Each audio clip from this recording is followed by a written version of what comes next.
आज़ादी के बाद कोई भी सरकारें नहीं हो, विपक्ष और जनता को हमेशा ये अधिकार रहा है कि वो सरकार से सवाल करें, उनके खिलाफ विरोध प्रदर्शन करें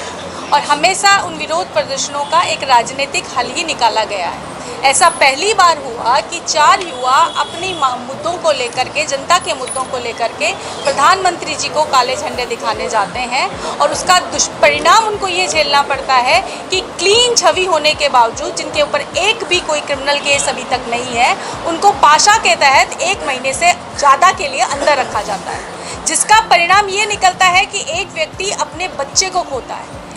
एक व्यक्ति अपनी नौकरी खोता है और मानसिक यातना और सामाजिक जो उनको अवसाद जो झेलना पड़ा, सामाजिक रूप से उनके पर जो धब्बा लगा, वो अपने आप में अलग बात है। ये देश की लोकतांत्रिक प्रक्रिया के लिए सर्वथा गलत तरीका है और इसके खिलाफ हर राजनीतिक दल को और हर जनता के नुमाइंदे को आवाज़ उठानी चाहिए, क्योंकि यदि हमने सरकारों से सवाल करना और उनके विरुद्ध आवाज़ उठाना बंद कर दिया तो लोहिया ने जैसा कहा था कि अगर सड़कें सुनसान हो गई तो संसद जो है आवारा हो जाएगी, तो वो स्थिति आने वाली है। हम ये कहते हैं कि इनको चूँकि अब बाइज्जत बरी जो जो हाई कोर्ट के अंदर जो रिटायर्ड जज हैं, उनकी कमेटी ने पाशा के अंदर कोई बाइज्जत बरी किया है, तो इनके ऊपर जो दाग लगा है उसका हर्जाना के लिए अब हम डिफॉर्मेशन केस भी जो है वो सीपी के खिलाफ करने जा रहे हैं, क्योंकि इसका जवाब और इसका हर्जाना तो मिलना चाहिए, क्योंकि उनके खिलाफ बिल्कुल जो आप कहिए कि निर्दोष होते हुए इस तरीके की कार्रवाई की गई। तो मैं जनता से यही अपील करूंगी और हमारे देश के जो लोकतंत्र के चौथे स्तंभ हैं हमारे प्रेस, उनसे भी ये निवेदन करूंगी कि इस तरह की घटना, कोई भी छोटी घटना किसी भी पार्टी के साथ हो, किसी भी सरकार के द्वारा हो, उनको आवाज़ उठानी चाहिए, क्योंकि कब एक छोटी सी चिंगारी ज्वाला बन करके हमारे लोकतंत्र को ख़त्म कर देगी, स्वाहा कर देगी, वो पता नहीं लगेगा। तो इसलिए हर चिंगारी के ऊपर हमारा आवाज़ उठाना और उस चिंगारी को दबाना हमारा मौलिक दायित्व बनता है। धन्यवाद। मैं गुजरात प्रदेश कांग्रेस कमेटी में मंत्री हूँ। आशीष जी, आज किस प्रकार से प्रेस कॉन्फ्रेंस रखी गई है? ऐसा है कि 29 सितंबर को भारत के जो प्रधानमंत्री हैं श्री नरेंद्र मोदी जी, वो सूरत के अंदर आए थे। उनका एक रोड शो था। क्योंकि हम विपक्ष में हैं तो विपक्ष की भूमिका निभाते हुए देश के अंदर जो महंगाई, भ्रष्टाचार और बेरोज़गारी जो चरम सीमा पर है, तो उसके तहत हमने उस रैली को काला झंडा दिखाया।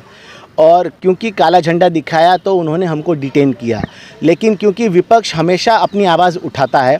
तो हमने आवाज़ उठाई, लेकिन इन्होंने हमको डिटेन तो किया, लेकिन उसके बाद हमारे ऊपर एक और आरोप लगाया कि हमने किसी लेडी की छेड़ती करी है। जिस लेडी की छेड़ती करी है ऐसा हमको बताया गया, तो उस लेडी को हम जानते भी नहीं है, हमने उसे कभी देखा नहीं है, चारों ने नहीं देखा है और उसने भी हमको नहीं देखा होगा जहाँ तक मैं जानता हूँ। और ऐसा एलिगेशन हमारे ऊपर लगाया गया क्योंकि वो खुद एक भाजपा की कार्यकर्ता हैं और उनके ऊपर पॉलिटिकल प्रेशर रहा होगा। लेकिन हमने जो विरोध किया उसका एक वीडियो वायरल हुआ है। वो वीडियो के अंदर वो लेडी कहीं पर भी दिखाई नहीं देती है और जहाँ तक कि फिर बाद में पीछे से हमको पता चला कि वो उस दिन डोम के अंदर थी और हम लोग बैरिकेटिंग के इस तरफ पब्लिक के अंदर थे। हमने काला झंडा दिखाया, वहाँ पर कोई महिला नहीं थी और हमने पुलिस के साथ भी किसी प्रकार का कोई घर्षण नहीं किया। लेकिन इनको ये पसंद नहीं आया होगा, उनको लगा कि ये आवाज़ उठा रहे हैं तो इनकी आवाज़ हम दबाएंगे और हमारी आवाज़ दबाने के लिए उन्होंने हमको डिटेन तो किया, लेकिन हमारे ऊपर ये जो आरोप लगाया उसके बाद हमको जब कोर्ट में ले जाया गया तो हमको वहाँ से हमको जामीन मिल गई, हमको बेल मिल गया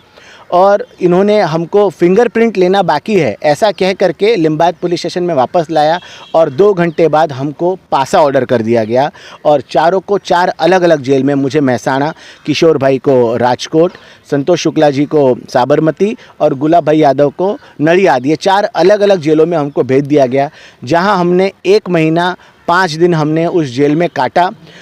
और हमारी जो दीपावली है वो भी जेल में कटी। लेकिन क्योंकि पासा के अंदर एक एडवाइज़री बोर्ड बैठती है, रिटायर्ड जज की पैनल बैठती है, उन्होंने हमको सुना। मैं उनको सल्यूट करूंगा कि उन्होंने निष्पक्ष हमको सुना और हमको बाइज्जत बरी किया, हमको निर्दोष करके, क्योंकि हम पॉलिटिकल कॉन्स्पिरेसी के शिकार थे, हमको रिहा किया। आज हम रिहा होने के बाद जब बाहर आए हैं तो मैं यही कहना चाहता हूं कि हमारे परिवार ने काफ़ी संघर्ष किया है। ये जो पासा लगाया गया था ये 4 लोगों पर नहीं था, ये 4 परिवारों पर पासा लगाया गया था। आज देश के अंदर कोई भी युवा अगर आवाज़ उठाता है तो उसको ये डर लगता है, जब लीडर्स को इस तरह से फंसाया जा सकता है तो आम नागरिक क्या कर सकता है। आम नागरिक कहीं ना कहीं डर रहा है, उसको ऐसा लगता है जब इनके ऊपर पासा जैसा गंभीर